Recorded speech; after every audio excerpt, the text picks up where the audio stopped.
Vamos abrir a palavra do Senhor na carta de Paulo aos Colossenses, capítulo 1. Nós faremos toda a leitura dos versículos 9 até o 12. Entretanto, o foco da nossa exposição será na segunda parte do versículo 10 até o versículo 14. Colossenses, capítulo 1. Farei a leitura dos versículos 9 ao 14. Entretanto, a nossa exposição irá estar firmada ou fundamentada da segunda parte do versículo 10 até o versículo 14.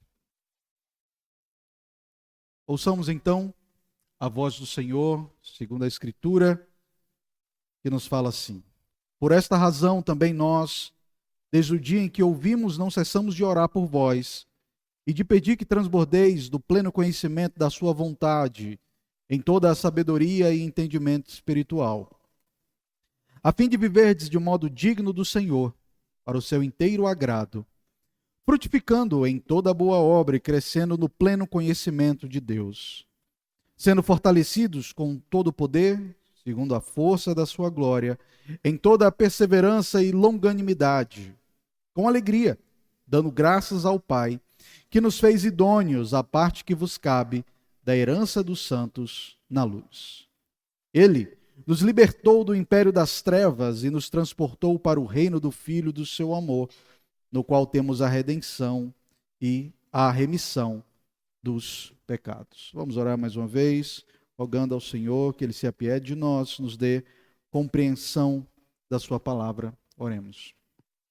Senhor, mais uma vez, nos pomos na tua presença em oração, certos de que o Senhor se agrada em ser misericordioso. O Senhor tem prazer no perdão, o Senhor tem prazer em fazer o bem ao teu povo. E mais uma vez nós te pedimos que o Senhor seja bom conosco ao nos fazer compreender as maravilhas da tua lei. Que o Senhor acalme o nosso coração, que o Senhor nos exorte por meio da tua palavra, que o Senhor nos console, nos conforte e de maneira muito especial que o Senhor nos faça ver a beleza da glória do Evangelho de Cristo exposta nas palavras das Sagradas Escrituras. E é no nome do Senhor Jesus Cristo, o nosso Redentor, que nós oramos. Amém. Queridos, há um ditado muito pronunciado no Nordeste e de maneira muito especial na minha terra, que é basicamente o seguinte: coração de homem é terra onde outro homem não tem como andar. A ideia é basicamente o seguinte: afirmar que nós não temos como sondar o coração dos outros, saber o que a pessoa sente, o que a pessoa quer, sejam nossos filhos, seja marido ou esposa. O fato é que nós não sabemos todas as intenções, tudo que está no coração do outro. Eu me lembro de um filme muito interessante, um filme de comédia, e aqui é uma lembrança vaga, não me lembro do filme como um todo. Um filme de Mel Gibson, de comédia, que é basicamente o seguinte, a ideia: ele começa a ouvir o pensamento das mulheres, o filme do que as mulheres gostam. E toda a trama do filme está baseado nisso. No fato de um homem, depois de um acidente, começar a ouvir o pensamento das mulheres. Eu confesso que gostaria de ter essa habilidade, e de maneira especial em relação à minha esposa.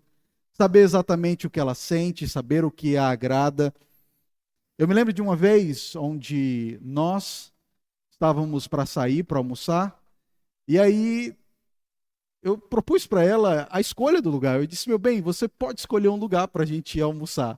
Ela disse: não, amor, eu confio em você, você pode escolher o lugar.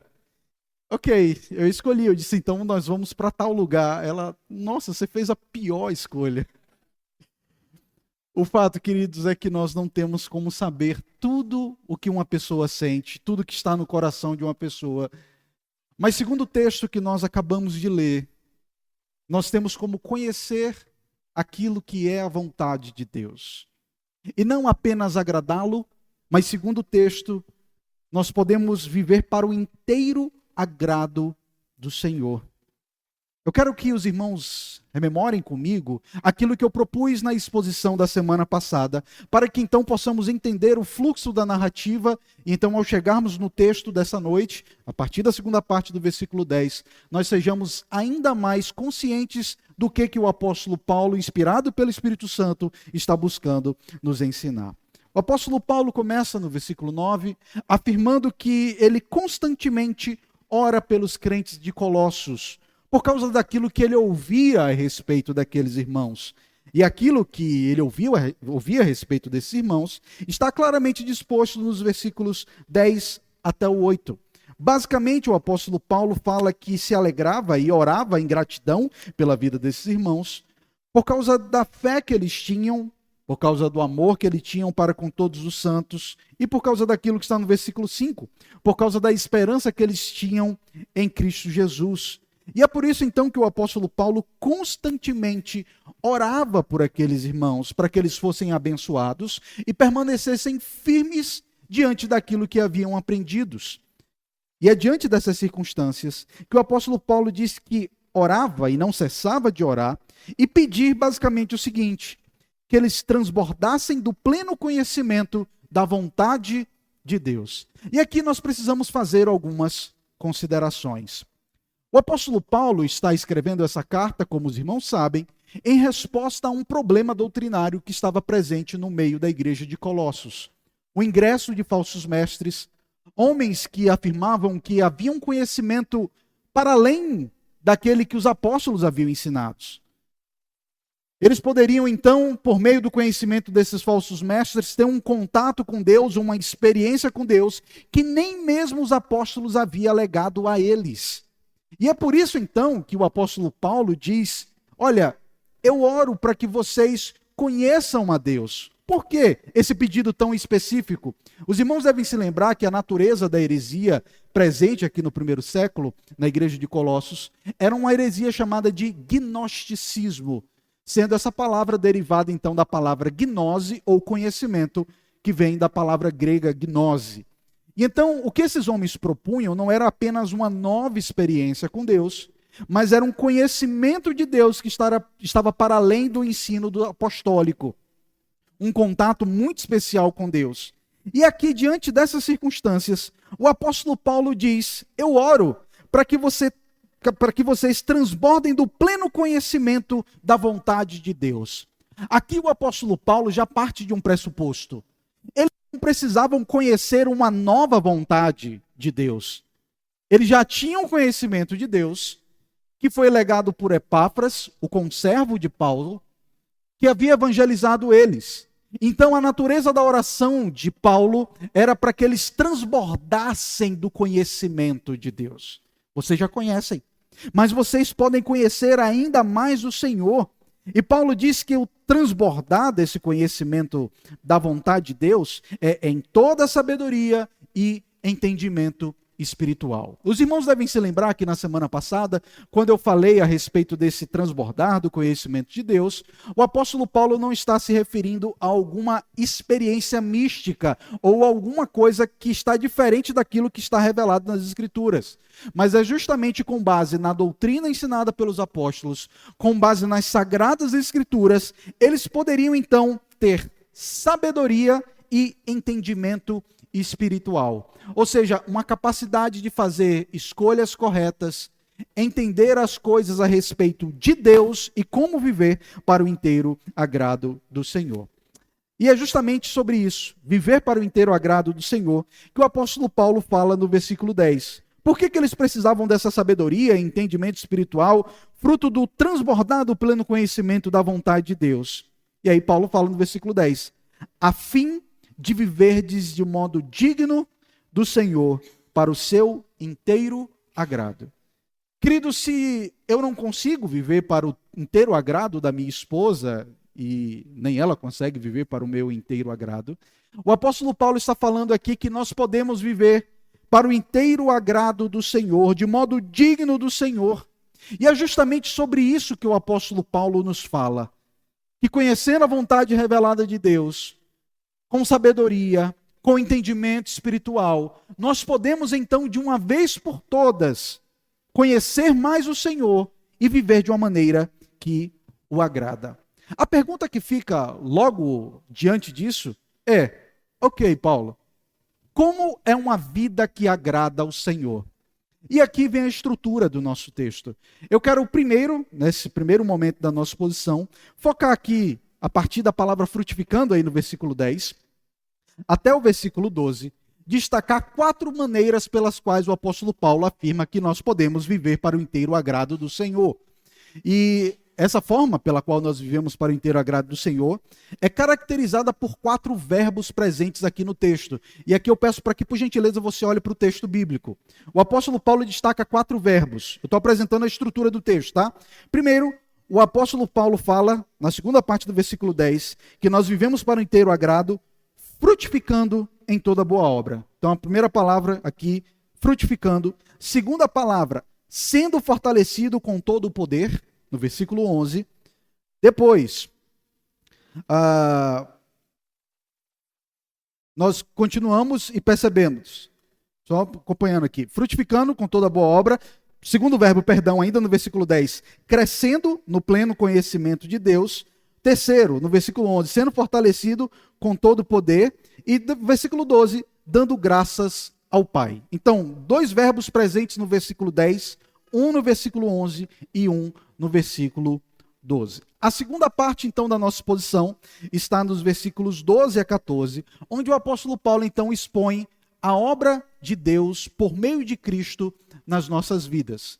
Vejam, como ele fala aqui de viver por inteiro agrado do Senhor. Ele vai responder primeiro como eu vivo para o inteiro agrado do Senhor. E depois ele vai dizer o porquê eu devo viver para o inteiro agrado do Senhor, que é justamente porque ele nos libertou do império das trevas. Ok?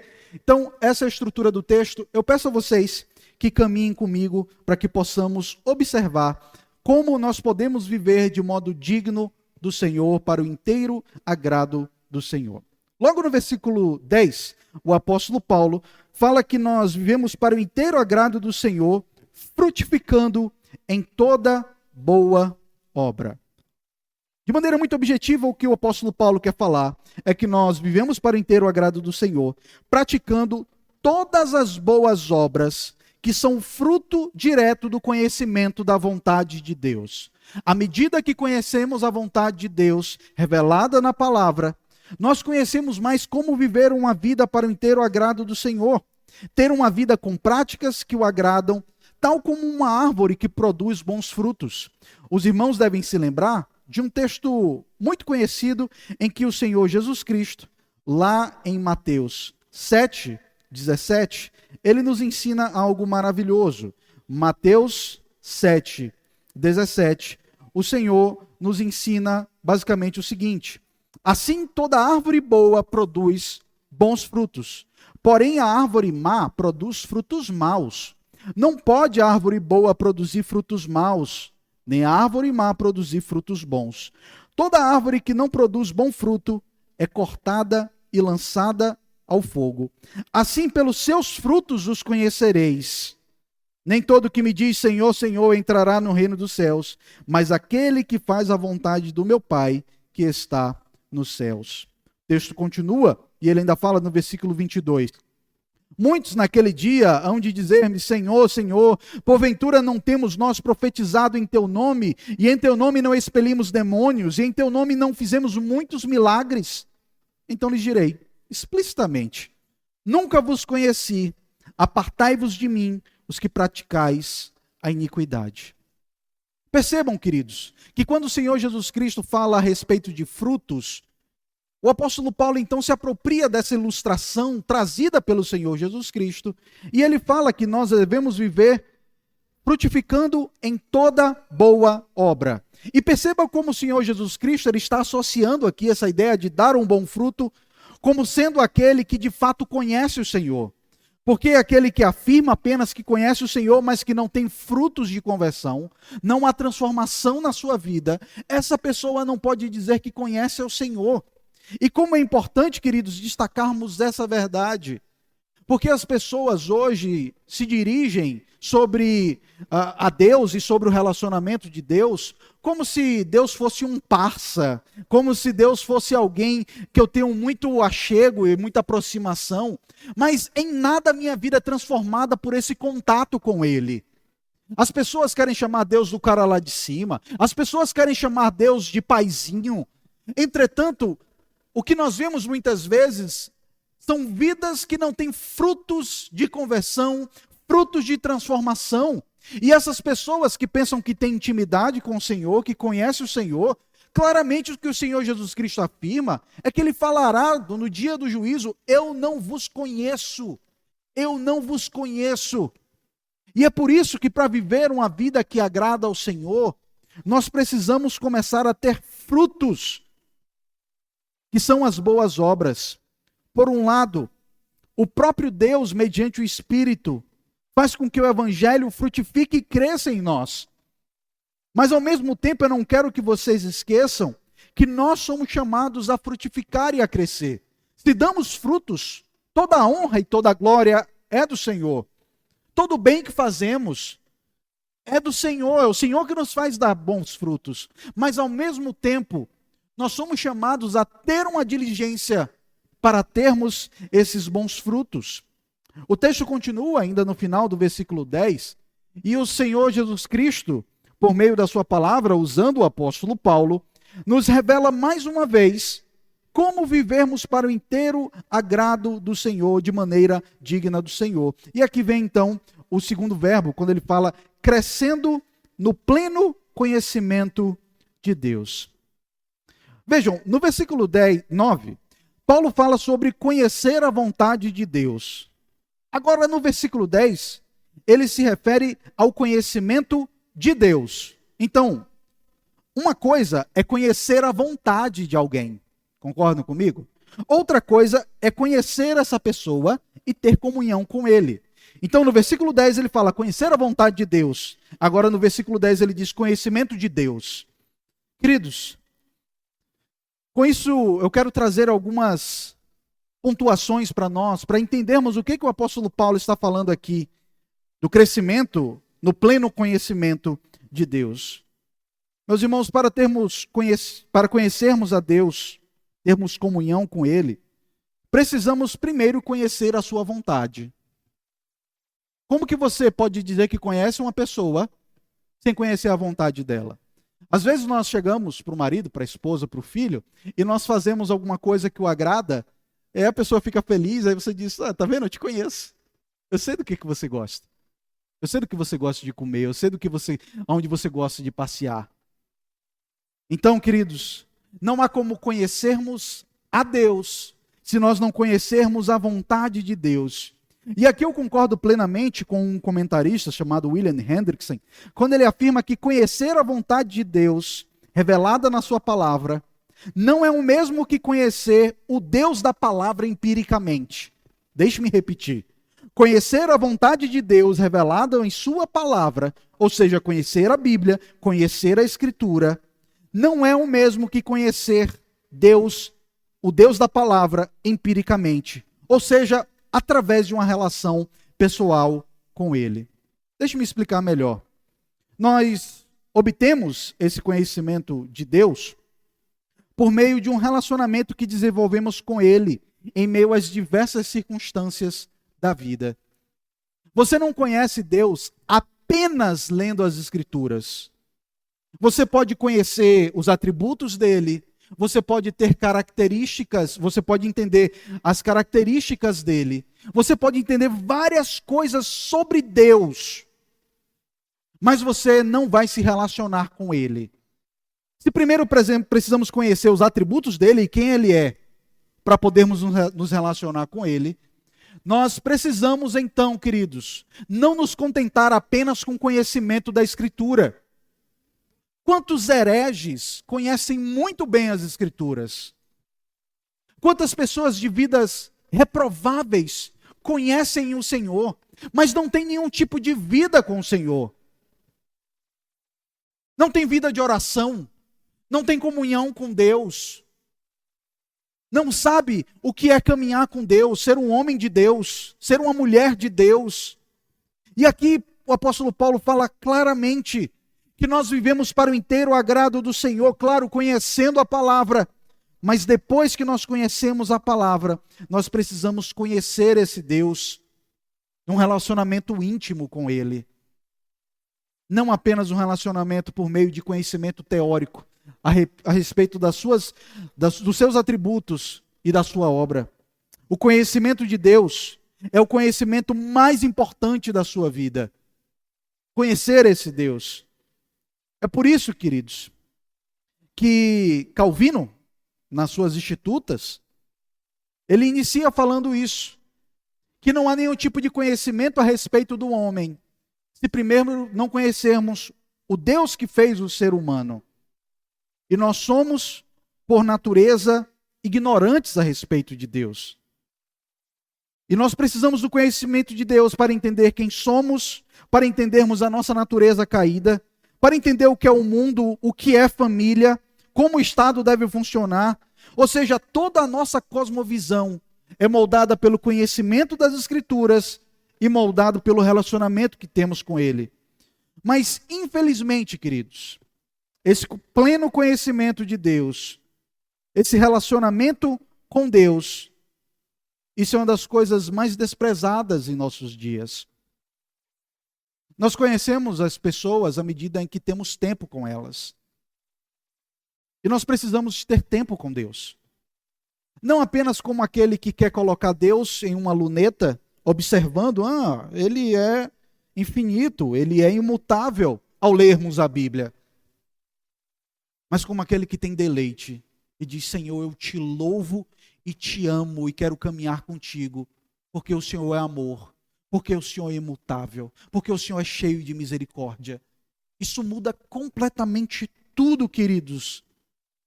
E nós temos investido tanto tempo, queridos, em coisas fúteis, investido o nosso tempo em conhecimentos tão inúteis, quando o conhecimento de Deus está para nós tão claro e disposto na palavra, onde Deus se revela a nós e diz, se relacione comigo. E então no versículo 11 vemos a terceira característica de como vivermos do modo digno do Senhor para o seu inteiro agrado. Ele fala no versículo 11, sendo fortalecidos com todo o poder, segundo a força da sua glória, e em toda a perseverança e longanimidade. Aqui o apóstolo Paulo deixa claro que só vivemos de modo digno do Senhor, sendo fortalecidos com todo o poder, segundo a força da glória do Senhor. No final das contas, a força para vivermos de modo digno de Deus é de Deus. É isso que o apóstolo Paulo está dizendo. Ele diz que nós somos fortalecidos com todo o poder. Poder de quem? É um poder de Deus. Nós conhecemos mais a Deus, vivemos para o inteiro agrado de Deus, à medida que nos relacionamos com Ele, e à medida que o poder do Senhor se faz presente na nossa vida. E aqui eu não quero que você entenda o poder de Deus como sendo alguma coisa meio X-Men, que você olha e manda um raio, você tem poder para derrubar as pessoas. Não é sobre isso que eu estou falando. Eu estou falando do poder de Deus transformando a sua vida. Tirando as raízes desse mundo, tirando o pecado ainda mais do seu coração. Porque o poder de Deus se manifesta justamente em circunstâncias assim. Quando o pecado não mais reina em você, quando você é transformado diariamente à imagem de Cristo. E é por isso que Paulo diz que nós precisamos ser fortalecidos com o poder de Deus, segundo a força da sua glória, segundo a realidade de que Deus é um Deus cheio de glória, e que essa glória vem sobre mim, e que essa glória e esse poder me transformam, para que eu possa ter relacionamento com Ele, para que eu possa parecer mais com Cristo. Oh, meus queridos, no final das contas, é Deus fazendo isso em nós. Além disso, nós só conseguimos viver de modo digno do Senhor, se nos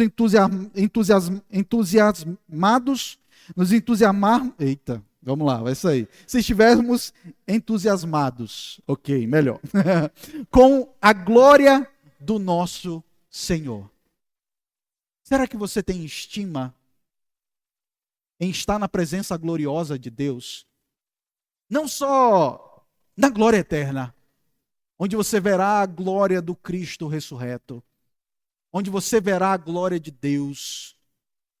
Mas quando você entra no seu quarto e consegue desfrutar desse poder, você consegue desfrutar dessa gloriosa presença. E você diz, tal como o profeta, ai de mim, que sou um homem pecador. E a glória de Deus está com você naquele lugar. Porque Deus se fez presente. E você se sente pequeno diante da santidade e da glória desse Deus. E o seu coração começa a ser amassado e transformado pelo Senhor. E você começa a ter mais vida com o Senhor. Oh, meus queridos, que Deus tenha misericórdia de nós, para que não nos tornemos pessoas extremamente hábeis no conhecimento das Sagradas Escrituras, mas que esse conhecimento das Escrituras não transforma mais a nossa vida, onde a glória e o poder de Deus não é mais algo que muda o nosso coração, quando não conseguimos mais chorar pelos nossos pecados, não conseguimos mais nos deleitar na santa presença de Deus. É sobre isso que Paulo está falando. Viver para o inteiro agrado de Deus, conhecendo Ele, experimentando essa glória, experimentando essa transformação, experimentando esse poder de Deus sobre a nossa vida, nos transformando diariamente. E então Paulo explica que a força da glória de Deus é manifestada na vida dos crentes de duas formas. Como você pode saber se você está sendo fortalecido com todo o poder e com a força da glória de Deus?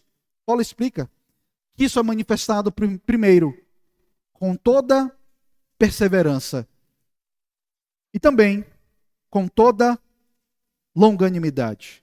Ou seja, ao falar de suportar, ou melhor, de ser fortalecido com toda a perseverança, o apóstolo Paulo está se referindo ao fato de que sabemos se experimentamos do poder de Deus, sabemos se experimentamos da glória de Deus, à medida que somos perseverantes em meio às circunstâncias difíceis, com toda a perseverança. Ou seja, será que quando a situação fica difícil, você só pragueja contra Deus, reclama, ou você se mostra ainda mais perseverante?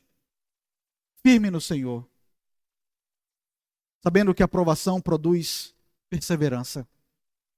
Ele ainda fala também de longanimidade. Se perseverança é algo intimamente vinculado às circunstâncias difíceis, longanimidade é algo que está vinculado a suportar pessoas difíceis. E claramente, você quer saber se você está sendo fortalecido com o poder de Deus, segundo a força da sua glória. Veja como você se comporta em meio às provações que chegam a você. Veja como você se comporta em meio às pessoas difíceis que aparecem na sua caminhada. Seja na igreja, seja na sua casa, seja no seu ambiente de trabalho, seja na vizinhança. Você verá se a glória de Deus está sobre você, se a força da glória de Deus, o poder de Deus está sobre você em situações assim. Nós podemos pensar que o poder de Deus só é manifestado na vida do crente por meio de curas e milagres. Mas o poder de Deus é manifestado na sua vida quando você tem perseverança em meio às provações. O poder de Deus é manifestado na sua vida quando você tem um ânimo longo com as pessoas que são difíceis, insuportáveis no ambiente onde você está. E então vemos a quarta característica de como vivermos de modo digno do Senhor. É o que nós encontramos então na segunda parte do versículo B, bem finalzinho aí do versículo B e o versículo 12. O apóstolo Paulo fala o seguinte: com alegria, dando graças ao Pai, que nos fez idôneos à parte que nos cabe da herança dos santos na luz. Aqui vemos Paulo destacando que para vivermos para o inteiro agrado de Deus, devemos ser gratos por aquilo que Ele fez em nosso favor. Ele diz, dando graças ao Pai. E por que nós devemos ser gratos?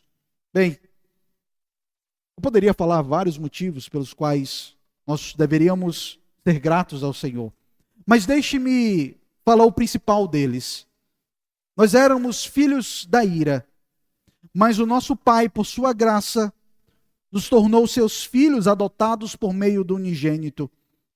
E ao nos tornar os seus filhos, segundo o próprio texto, o Senhor nos fez idôneos, ou seja, aptos, dignos, santo.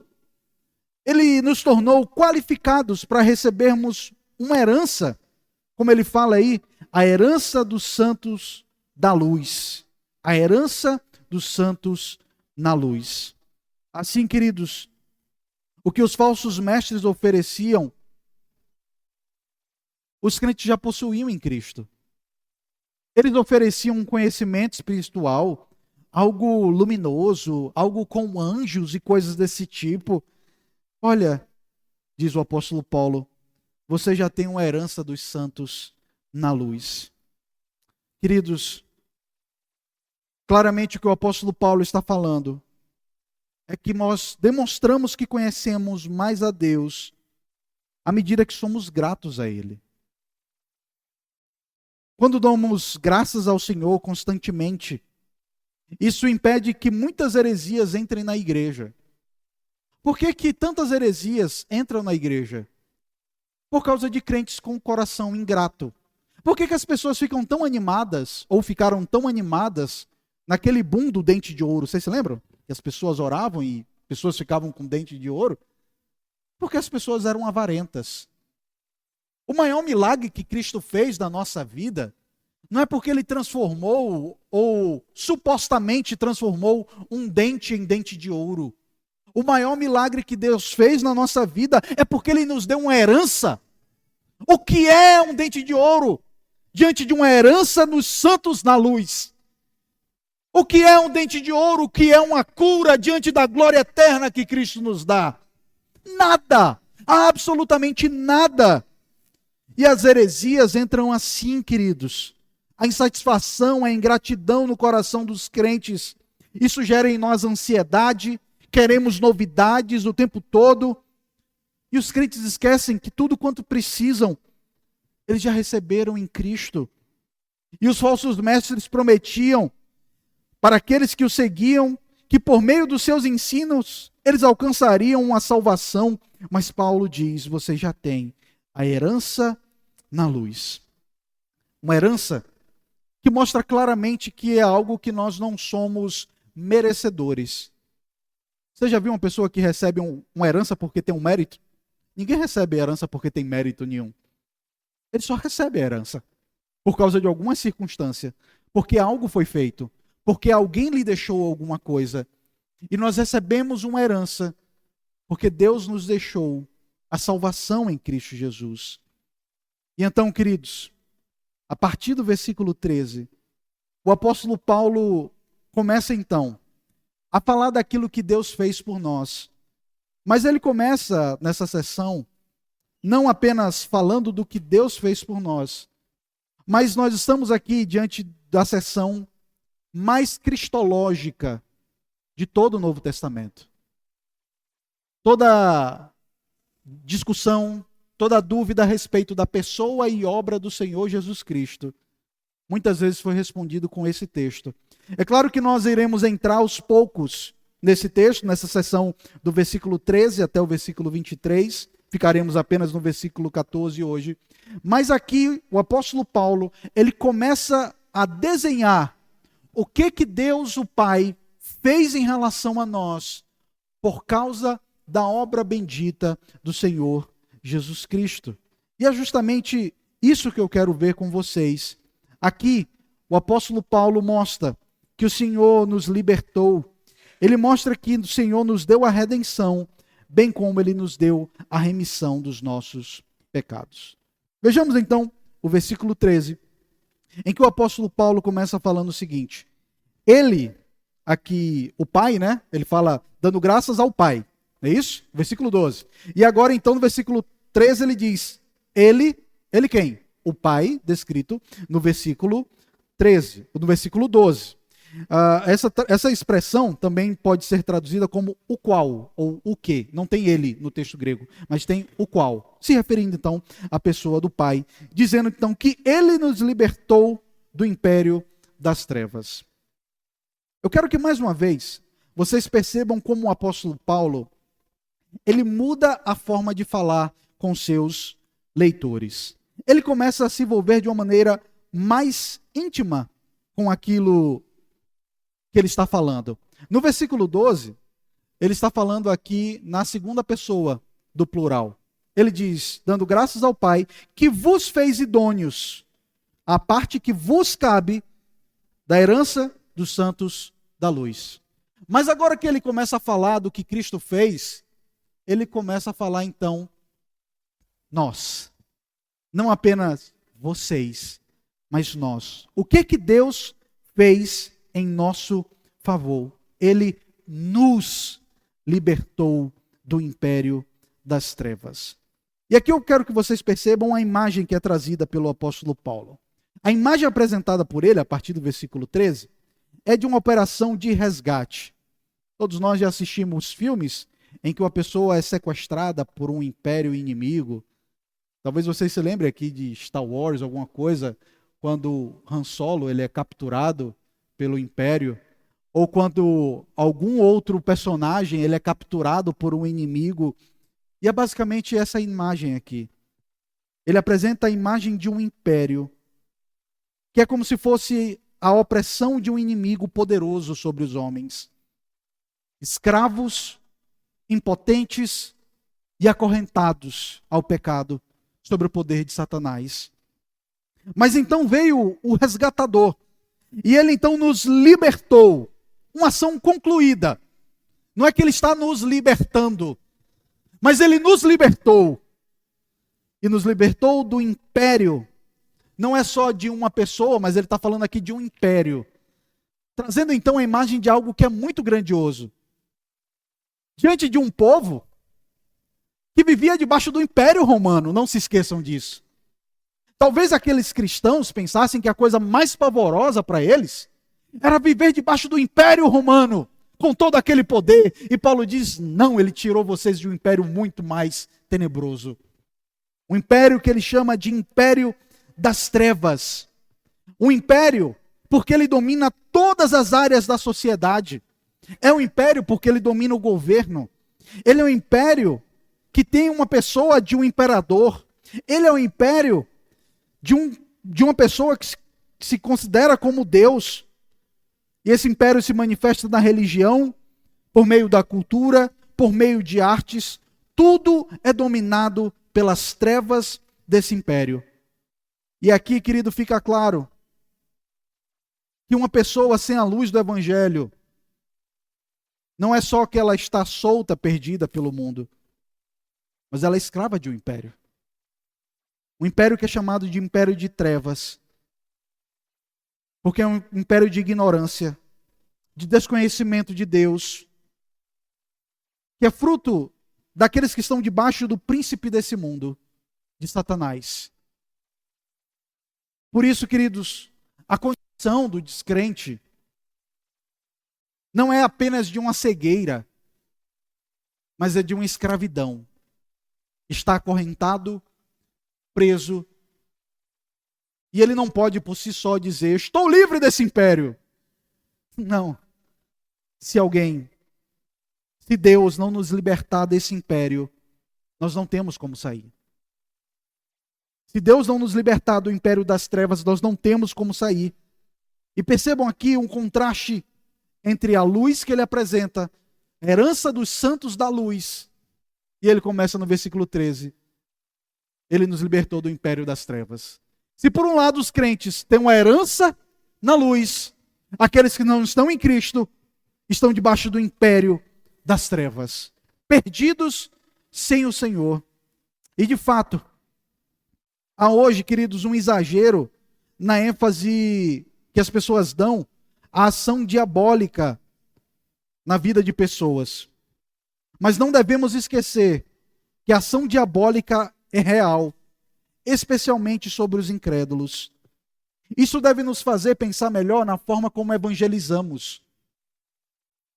Porque precisamos orar para que de fato o Senhor resgate as pessoas das trevas. Mas isso também deve nos levar a reconhecer de onde saímos. Nós não temos condição de exigir nada de Deus, porque éramos cegos, vivíamos na escuridão, e Ele voluntariamente nos libertou do império das trevas. E adiante dessa escravidão que Deus nos libertou, Ele diz ainda no versículo 13, e nos transportou para o reino do Filho do seu amor. Mais uma vez, percebam, Deus poderia apenas ter nos libertado. Veja, Deus poderia ter tirado o povo do Egito e largado o povo no deserto. Afinal de contas, Ele propôs isso uma vez, lembram-se? Ó Moisés, vai aí, caminha com o povo, conduz o povo aí. E Moisés disse o quê? Opa, se o Senhor não for comigo, eu não quero ir para lugar nenhum. Eu não arredo o pé se o Senhor não for comigo. Deus poderia simplesmente nos libertar das mãos de Satanás, mas Ele não fez só isso. Ele nos transportou para outro lugar. Ele nos transportou para o reino do Filho do seu amor.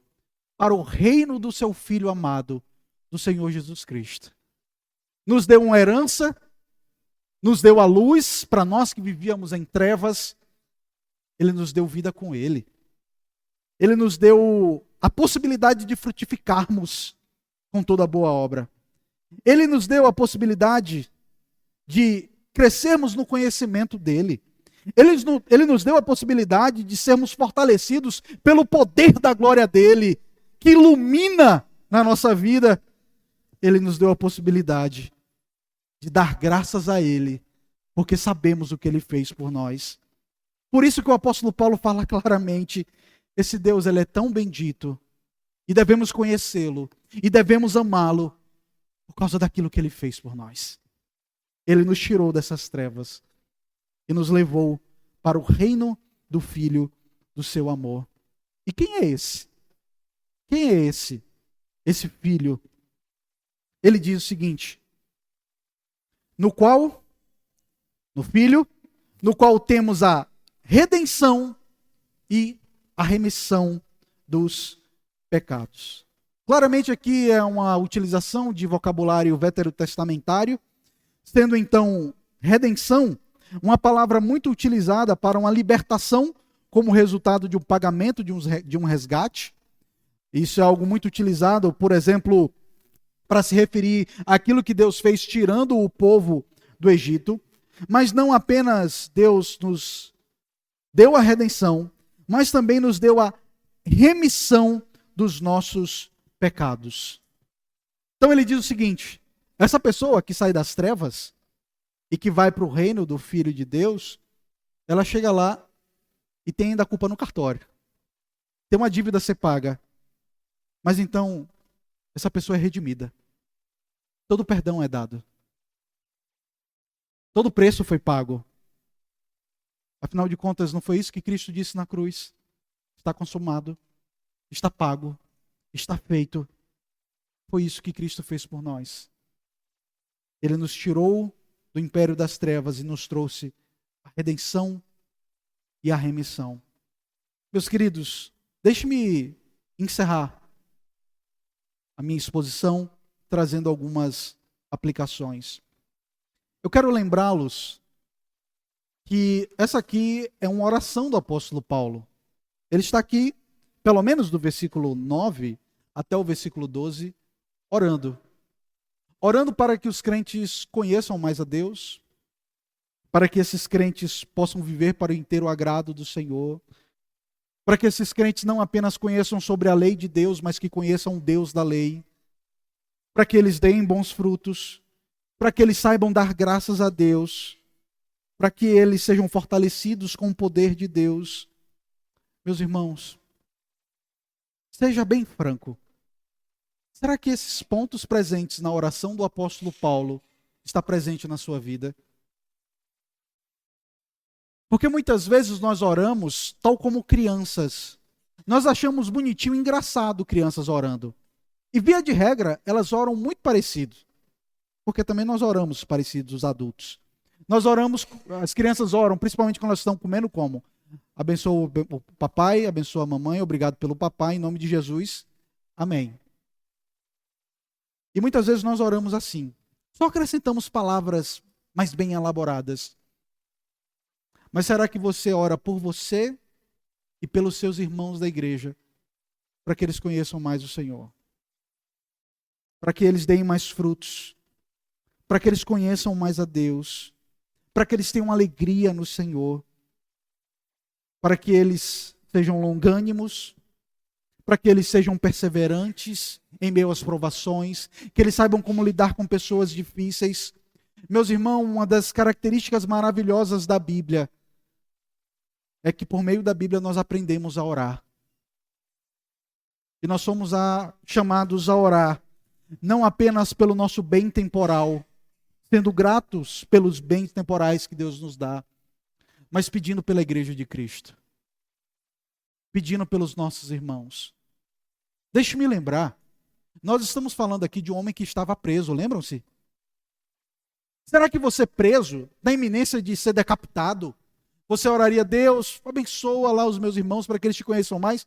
Não, muito possivelmente nós iríamos orar, Deus, me livra daqui, me tira desse lugar terrível. E nós, às vezes, com todo o conforto que temos, oramos pouco pela igreja, oramos pouco pelos irmãos. Nós, tantas vezes, não oramos para que os irmãos conheçam a Deus, porque muitas vezes nós não conhecemos a glória e o poder de Deus. Nós não sabemos, tantas vezes, o que é entrar em um quarto, fechar a porta e sentir claramente a presença da glória de Deus naquele lugar. Sermos transformados por essa doce comunhão com Deus. Por isso eu quero lhe pedir, meu irmão, não deixe que o seu crescimento no conhecimento da palavra de Deus faça com que você pense que sabe como manipular a Deus, que você sabe tudo sobre Deus. Apenas conhecer a vontade de Deus não é conhecer o Deus revelado na palavra. Por isso, ore, tenha a vida de oração. Leia a biografia dos puritanos. Veja sobre o que é que eu estou falando. Homens e mulheres que tinham experiências espetaculares com o Senhor, porque conheciam o Senhor e andavam com Deus. E ore pelos seus irmãos, para que possamos conhecer a Deus. Conhecemos muito sobre o que Deus fala na palavra, mas pouco sobre o Deus da palavra. Em segundo lugar, claramente esse texto nos ensina como nós podemos viver de uma maneira que é do inteiro agrado de Deus. E, irmãos, eu falei um pouco no início da exposição que, infelizmente, eu não tenho a habilidade de ler a mente da minha esposa e saber como ser um marido perfeito, que sabe tudo o que ela pensa. Nunca serei essa pessoa e ela também nunca será essa pessoa em relação a mim. Mas nós, crentes, temos como conhecer a vontade de Deus e viver para o inteiro agrado dele. Para o inteiro agrado dele.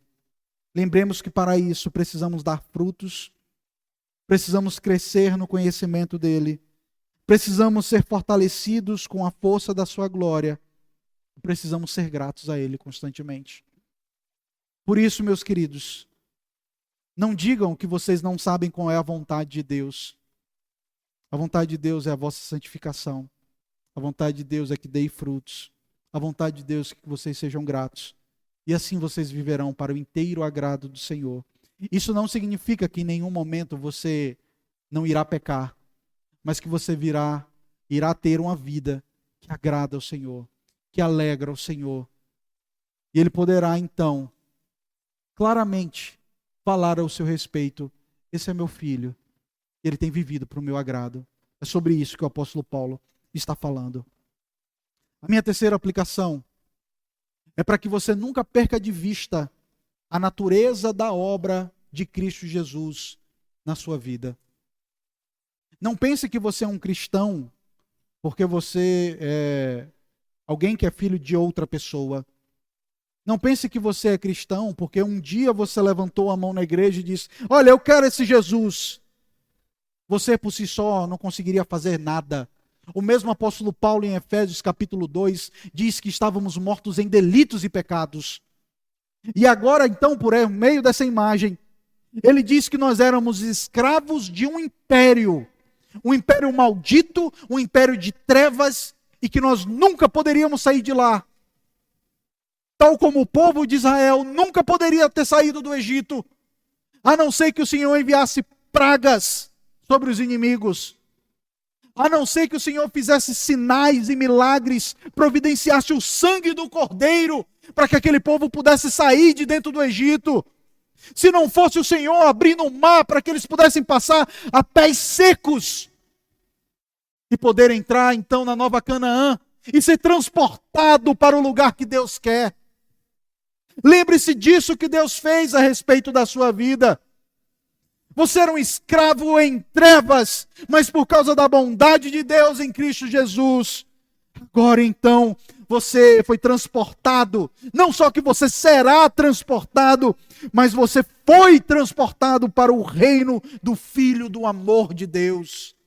E você está em Cristo Jesus, porque Ele te redimiu, Ele te deu a redenção, Ele te deu a remissão de pecados.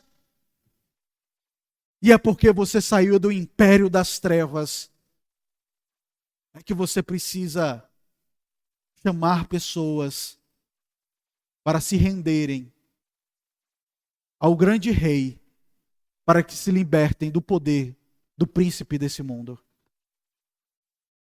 Você, crente, você, cristão, é um instrumento de Deus para libertar pessoas das trevas.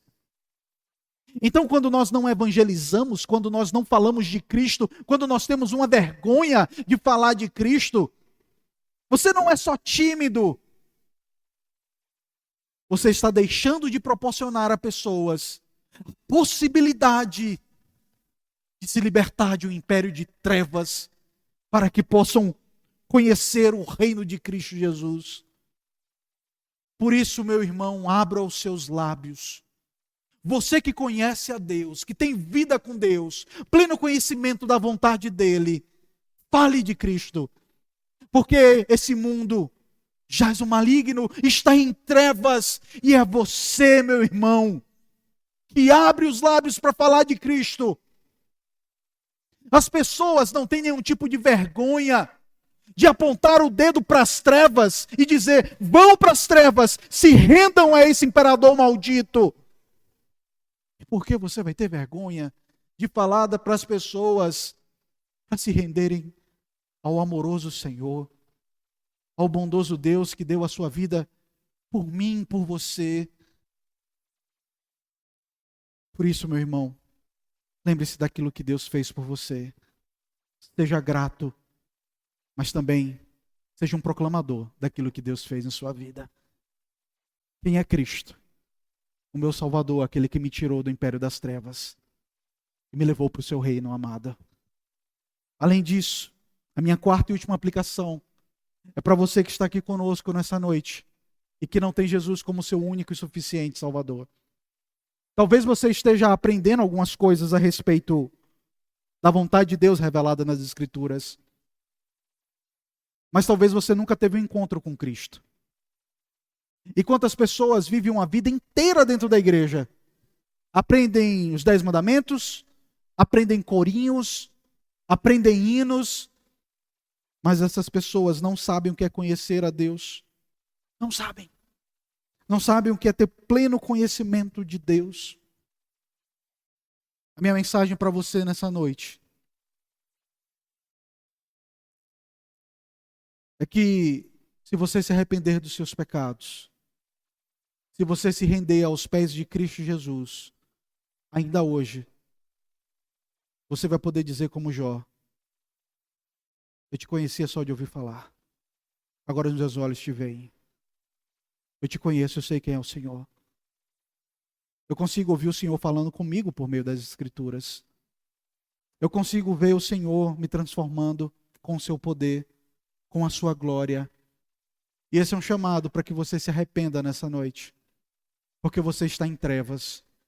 Você pode estar no meio do povo de Deus e ainda está em trevas.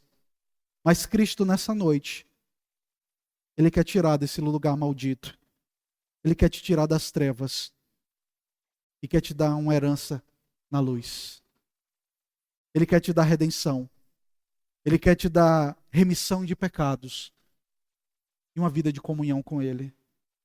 Por isso, nessa noite, se o Espírito Santo de Deus está tocando no seu coração, incomodando o seu coração, renda-se ao bom Senhor.